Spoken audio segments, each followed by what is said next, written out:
उस समय में वो चीजें कर रहे होते हैं जो गृहस्थ आश्रम में करनी चाहिए, और जब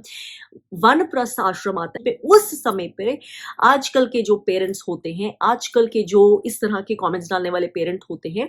उनका ध्यान कहाँ होता है। इनफैक्ट जब ऐसे बच्चे घर से जाते थे गुरुकुल की तरफ अपने गुरु के साथ, तो बोला जाता था उन्हें कि वापस मुड़ कर नहीं देखेंगे अपने पेरेंट्स की तरफ या घर की तरफ। अगर मुड़े तो उनको एंट्री के लिए कुछ दिन और वेट करने पड़ेंगे गुरुकुल में, उन्हें 2-3 दिन बाहर ही बिताने पड़ेंगे के लिए। मुझे नहीं चाहिए मेडल सिर्फ इस चीज के लिए कि मैंने कोई भी डेड रिलेशनशिप को,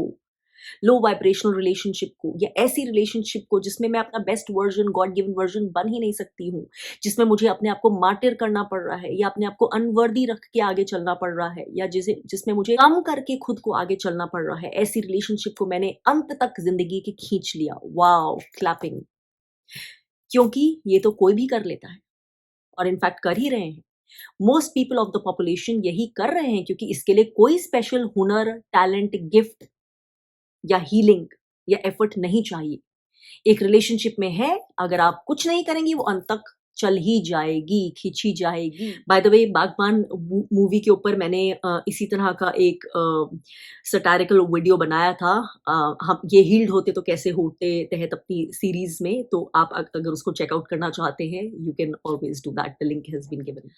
एक एवरेज गृहस्थ आश्रम में रहने वाले इंसान के हिसाब से मेरी जो लाइफ है वो बहुत ही अनयूजुअल, इनफैक्ट शायद बहुत अनकन्वेंशनल, बहुत ही डिफरेंट रही है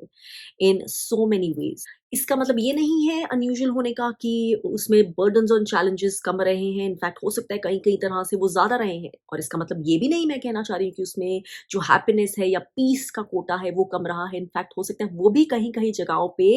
एवरेज से ज्यादा रहा हो, क्योंकि वो ज्यादा अंदर इनर डेप्थ से आया है। लेकिन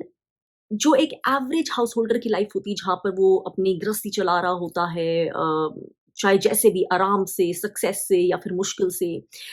उसके बहुत सारे जो उसकी प्राइमरी अटेंशन होती है वो एक्सटर्नलाइज्ड होती है, बाहिर रूपी होती है। Socialising, networking, partying, gossiping, external validation seeking, distractions, escape routes, ये एक बहुत बड़ा, आजकल की एटलीस्ट जो लाइफस्टाइल है उसका बहुत बड़ा हिस्सा है। कोई सोच ही नहीं सकता कि उनका एक सोशल सर्कल नहीं हो, या सोशल सर्कल के वो पार्टिसिपेंट नहीं हो किसी भी तरह से, चाहे वो बोले हमारा तो बहुत छोटा सा सर्कल है। फिर भी बहुत अर्ली ऑन ही मुझे क्लियर हो गया था कि I am a destiny's child, और ये डिफरेंट पाथ फॉलो करना मेरी डेस्टिनी का बहुत स्ट्रॉन्ग और अनशेकेबल हिस्सा है। इनफैक्ट इतना कि जब जब मैंने कोशिश की कि मेरी लाइफ में मैं वो यूजुअल चीजें क्यों नहीं कर सकती हूँ जो बाकी के लोग करते हैं, मुझे वापस डेस्टिनी ने उठा के जैसे कि फोकस्ड, अलाइंड, वापस उसी पाथ पे डाल दिया, और path of isolation, of inner work, of reflection, healing, आत्मविचार, डीप डीप डीप और डीप और deep, next stage, cut off, and this while doing the rest of the things जो एक हाउस होल्डर नॉर्मली करता है, and while cooking and cleaning, जो कि मैं लिटरल सेंस में बोल रही हूँ क्योंकि यहाँ पर यूएस में तो ये सब करना ही पड़ता है अपने हाथों से। so while doing all of that and doing a lot of other things which I love, लेकिन मेरी लाइफ इस तरह से रही है strongly till it became clear to me that this is how it's meant to be, because this is part of who I am, this is part of who I'm becoming, including जो मैं यहाँ पर share करती हूँ बाकी लोगों की transformation के लिए। तो जब एक एवरेज एक हाउस होल्डर की लाइफ में देखती हूँ, मोस्टली लोगों की देखती हूँ, उनकी जो रिलेशनशिप्स होती है उनके आसपास हर तरह की होती है, ऑब्वियसली सब परफेक्ट नहीं होती, उन इम्परफेक्ट रिलेशनशिप से लेकर heavily toxic relationships including trauma bonds या narcissistic bonds, वहाँ पर जो लोगों का उनसे डील करने का तरीका होता है, एटीट्यूड होता है, नजरिया होता है, या तो ब्लेम शिफ्टिंग, या फुल ऑन रिएक्टिविटी, या फुल ऑन एंगर, या full on victim mode, helplessness या निगेशन, डिसमिस करना, इग्नोर करना, दबाना, छुपाना, से कंपेयर्ड मेरा मोड रहा है to go inwards and heal and deal from there, from my inner space, अपने ट्रूथ, अपनी वेलबींग, अपनी इनर लैंडस्केप, अपनी मेंटल पीस की रिस्पॉन्सिबिलिटी मैंने खुद ली है, और वहां से डील किया जैसे ट्रूली प्रेजेंट होना है। और जहां पर मैंने वो चीजें, वो एनर्जी इन्वेस्ट नहीं की है, या जहां जहां मैंने डिसाइड किया है कि नहीं, इनफ नाउ, और नहीं, वो भी उस इनर ट्रूथ से, अपनी हीलिंग से अलाइंड होकर ही किया है, किसी फॉल्स आउटर पैरामीटर के दबाव में नहीं किया है। इसलिए मैं रात को क्लियर कॉन्शियस से सोती हूँ। तो जब ये लाइफ लीड की है ना, और जब ऐसे में आपको कुछ लोगों के कमेंट्स आते हैं ना, जो शायद वैसी लाइफ लीड करते आए हैं जो एवरेज जैसी मैं बता रही हूँ, और वो बोलते हैं कि सोसाइटी के लिए ठीक नहीं है जो आप शेयर कर रहे हैं, वो चीज़ ठीक नहीं है, या वो सेल्फ राइटर्स बताते हैं कि हमारे पीस को डिस्ट्रॉय करता है, हैप्पीनेस को डिस्ट्रॉय करता है सोसाइटी की। इंडिया में तो लोग ऐसे ही जीते हैं, फैमिली के लिए ही जीते हैं और मरते हैं। तो I find it very very funny. I also find it very unfortunate and sad for them, क्योंकि उनको ये तक नहीं पता कि वो कौन से भ्रम में रह रहे हैं। उन्हें अपने आप को खुद पेडेस्टलाइज किया, उनको ये तक नहीं मालूम कि वो जो पीस और हार्मनी की बात कर रहे हैं, वो पीस और हार्मनी क्या उनके सिर्फ इमेजिनेशन में है, एक टीवी का वर्जन है, या एक्चुअली उनकी लाइफ में एग्जिस्ट भी करती है। उनको ये भी नहीं पता कि उन्होंने अपने अंदर क्या क्या दबाया हुआ है, छुपाया हुआ है, और कितने इनसिक्योर है कि वो चाहते हैं दूसरे लोगों को भी कहीं ये बातें कुछ और पता नहीं चल जाए, ताकि उनका जो वर्जन है, ब्लाइंड साइडेड वर्जन जो है, रोज ग्लास वाला वर्जन जो है, कहीं उनको चेंज करना नहीं पड़ जाए, क्योंकि दूसरे लोग ज्यादा अवेयर हो गए हैं। मैं इस एग्जाम्पल को लेना चाहती हूँ और इस पे थोड़ी चर्चा करना चाहती हूँ। I am sharing this because इसमें कितनी कोडिपेंडेंसी है। लोगों को ये भी नहीं पता कि जब वो इस तरह की बातें करते हैं तो actually it is talking of deeply unhealed codependent traits. Codependency हमारी सोसाइटी को खा रही है, नार्सिसिज्म से भी ज्यादा। सबसे पहले तो मैं एक बहुत बेसिक बात पूछना चाहती हूँ, ये जो इन्होंने लिखा है उसको लेकर, और ये बहुत सारे जहां जहां लागू है उन सब के लिए, कि जब कोई भी इंसान बोलता है कि हम अपनी पूरी जिंदगी एक अपने बच्चों के लिए लगा देते हैं, तो कोई भी इंसान किसी के लिए भी अपनी पूरी जिंदगी क्यों लगाएगा? किसी के लिए भी आप एक्सपेक्टेड क्यों होने चाहिए? आपके अंदर ये थॉट क्यों आएगा, ये इंक्लिनेशन क्यों आएगी कि आप अपनी जिंदगी किसी और के लिए पूरी तरह से लगा दें, till the end of your life और till the end of their lives? और ऐसे थॉट में, ऐसी सोच में क्या है जो आपको लगता है इतना हेल्दी है, या जो इतना सेल्फ राइटियस है, या जो जिसको इतना पेडेस्टलाइज करना चाहिए, या जो किसी और इंसान का भी एम्बिशन होना चाहिए? क्योंकि ये बोलना ही एक डीप स्टेट ऑफ इग्नोरेंस से आ रहा है, जो कि इग्नोरेंस स्पिरिचुअल भी है, सिर्फ सोशली नहीं है, स्पिरिचुअल भी है। ज्यादा दूर मत जाइए अगर आपको लगता है कि ये जो पीस और हार्मनी का ठेका है ये सिर्फ कई कल्चर्स ने लिया हुआ है, इंक्लूडिंग अगर आपको लगता है कि आपके इंडिया के कल्चर ने लिया हुआ है, तो ऐसा नहीं है। लेकिन अगर आपको ऐसा लगता भी है, तो आपके ही कल्चर में चले जाइए, अपनी ही संस्कृति को देख लीजिए, संस्कारों को देख लीजिए, थोड़ा सा ही पीछे चले जाइए। आपके तो 4 स्टेजेस बताई हुई है ना लाइफ की। ब्रह्मचार्य वो स्टेज होता है जब स्टूडेंट लाइफ होती है और सिर्फ फोकस वहां पर होता है, इसलिए गुरुकुल में बच्चे भेजे जाते हैं उस स्टेज में। पुराने जमाने में घर पर भी स्कूलिंग नहीं होती थी, बच्चा स्कूल जाकर रोज घर नहीं आता ताकि उसके पेरेंट्स की इंटरफेरेंस नहीं हो, ताकि उसके एक्सटर्नल एनवायरनमेंट में जहां पर बहुत सारी चीजें होती हैं आजकल भी जैसे होती हैं, वहां की अननेसेसरी टॉक्सिक अननीडेड डिस्ट्रैक्शन वाली इन्फ्लुएंसेस उसकी अपब्रिंगिंग पे नहीं हो। क्योंकि वहां पर अपब्रिंगिंग का मतलब, बड़े होने का मतलब, रेजिंग का मतलब सिर्फ नॉलेज, किताबी नॉलेज देना नहीं था, कैरेक्टर डेवलपमेंट था, spiritual development, integrity, developing a man of good character, high character, right action, वो डेवलप करना। इसलिए वो सिर्फ एक उस कैलिबर के गुरु के साथ होता था, पेरेंट्स की इन्फ्लुएंस नहीं हुई। इट वाज दैट सीरियस, और उन सब चीजों का एक पर्पस होता था। लेकिन अभी तो हम देखते हैं ब्रह्मचार्य आश्रम, क्या बोलूं, ब्रह्मचार्य के समय स्कूल में लोग अफेयर्स में लगे होते हैं, लव चेस कर रहे होते हैं। उस समय उनकी इंक्लिनेशन बाकी फालतू की चीजों में होती है, बाकी डिस्ट्रैक्शन में होती है। और जब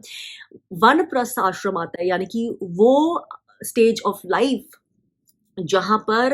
आपकी ही जो ट्रेडिशंस हैं, वो पेरेंट्स को बोलते हैं कि अब आपको अपनी इनर डेवलपमेंट में, अपनी स्पिरिचुअल लर्निंग पर ध्यान देना है। और मैं संन्यास वाले जो स्टेज है, फोर्थ स्टेज, उसकी तो बात भी नहीं कर रही हूँ। मैं सिर्फ वानप्रस्थ आश्रम की बात कर रही हूँ, जहां पर खुद ये बताया जाता है कि अब आपको हाउस होल्डर्स की ड्यूटी से ध्यान हटाकर आपको ध्यान अपने ऊपर देना है, अपनी इनर रिफ्लेक्शन पे। उस समय पे आजकल के जो पेरेंट्स होते हैं, आजकल के जो इस तरह के कमेंट्स डालने वाले पेरेंट होते हैं, उनका ध्यान कहाँ होता है? मोस्टली आप जानेंगे यूट्यूब पे होता है। उनका ध्यान होता है अपने व्हाट्सएप फोन्स पे, उनका ध्यान होता है अपने सोशल सर्कल्स पे, उनका ध्यान होता है अपने किटी ग्रुप्स में, उनका ध्यान होता है अपने बॉयज गैंग्स पे, सोशलाइजिंग पे, और उनका ध्यान होता है अपने बच्चों की जिंदगी में। अब इसलिए नहीं क्योंकि उनको बहुत ज़्यादा प्यार है या जो उनका वर्ज़न अनकंडीशनल लव का, इसलिए क्योंकि वो उनकी नीड है। वो अपनी नीड को इस तरह से पेश करके बताते हैं कि वो तो अपनी ज़िंदगी पूरे एंड तक न्यौछावर कर रहे हैं, कोई नहीं चाहेगा। वुड आई वांट कि मेरी जो पेरेंट हैं या मेरी मदर है या अगर मेरे फादर है, कोई हील्ड जना भी अगर हो, परफेक्ट पेरेंट भी हो, वो अपनी पूरी ज़िंदगी मेरे तक लगा दे, मेरे ऊपर लगा दे एंड तक? नहीं, बिकॉज़ वो तो मेरे लिए बहुत स्टाइफलिंग होगा। आई वुड वांट कि उनकी लाइफ़ में उनके अपने पैशन्स हों, अपनी हॉबीज़ हों, अपनी इनर ग्रोथ हो, अपनी हीलिंग जर्नी हो, अपना आत्मविचार हो, अपने लिए उनकी बाउंड्रीज़ हो, अपने लिए जीने का उनका थॉट हो, उनकी काबिलियत हो, उनकी कैपेबिलिटी हो, उनकी इच्छा हो, ताकि जब मुझे भी उनसे मिले, जब ज़रूरत है वो मेरे लिए स्ट्रॉन्ग एक इन्फ्लुएंस की तरह, एक स्ट्रॉन्ग सपोर्ट सिस्टम की तरह, एक वाइज़ सपोर्ट सिस्टम की तरह खड़े रहें।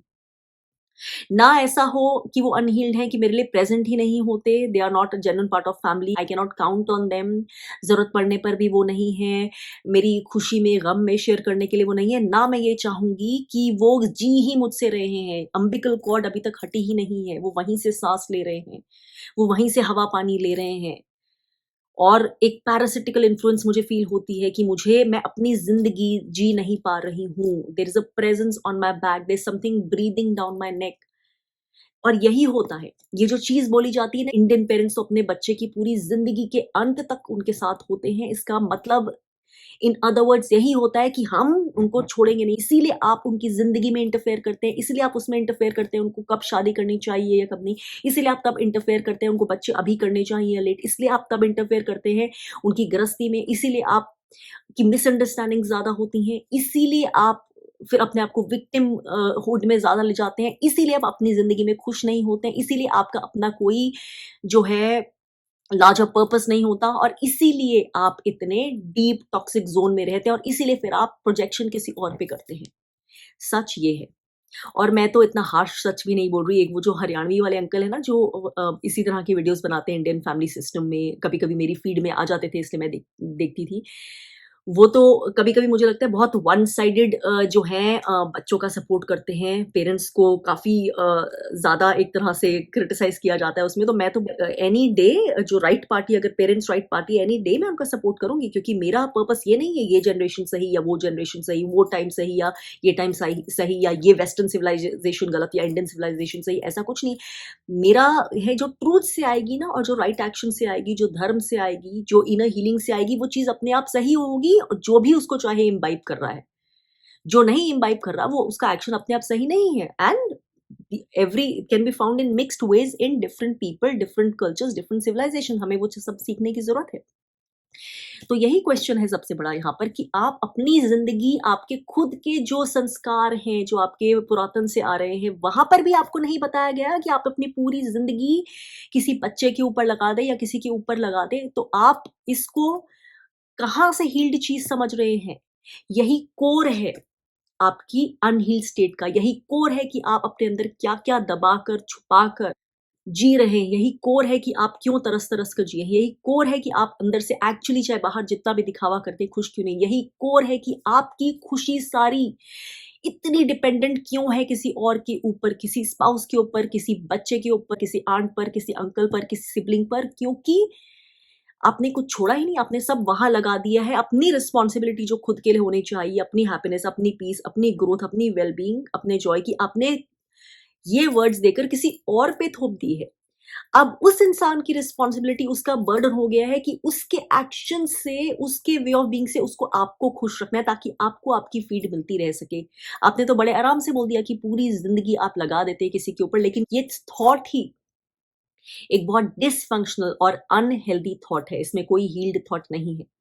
मुझे नहीं चाहिए कभी भी कोई भी ऐसा मेडल कि मैंने अपनी किसी भी रिलेशनशिप को मार-मार के एंड तक चला दिया। मुझे नहीं चाहिए मेडल किसी मरे हुए घोड़े को फ्लॉग कर के आगे बढ़ाने के लिए और इनफैक्ट यही रीज़न है कि वो अंत तक चलती हैं, क्योंकि आप डिस्पाइट द फैक्ट कि आप उसमें घुटते हैं, दबते हैं, सैबोटाज होते हैं, सेल्फ लव नहीं होता है, इनएडिक्वेट फील करते हैं, सताए जाते हैं, तरसाए जाते हैं, बहुत कुछ घोट कर, पी कर रखते हैं, झूठ बोलते हैं,